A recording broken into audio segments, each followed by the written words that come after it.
जरा वावळे जरा भेटायला लागले का सांगलीला जाण्यासाठी सगळा स्वाभिमान घाण ठेवून आजारी सलाईन लावून सुद्धा गडी पळव सुटतात बाळासाहेब हृदया बांधल्यावर काय आमदार काय दीपक आबा. दुसऱ्या बाजूला ज्यांना निवडून दिलं जयकुमार गोरे, मला माहित होतं तुम्ही आता बिता उघडे पडलं म्हणाल इतका बारका शहाजी बापू नाही. तुमच्या रकमा शेका पक्षाला पोचल्या ती जवळ्याला कशा गेल्या टायमिंग माणसाची नावं मला बसलो होतो.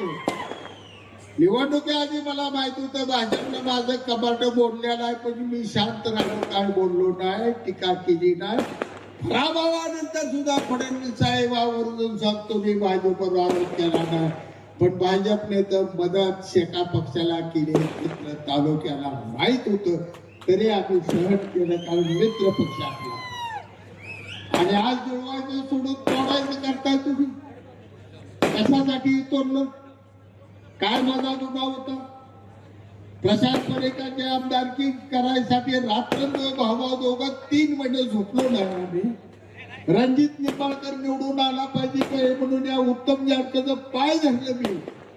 नवरा बायकोचं पाय धरली, पाय दोस्ता पोरगाय म्हणून एवढ्या वेळ ऐकून आयुष्यात काय ऐकू नको. 1,00,000 मताचं माळशिरस मधनं निंबाळकरला लीड घालवलं. ह्यांचा शब्द काल बोलला, नागपूरला घेऊन गेलो.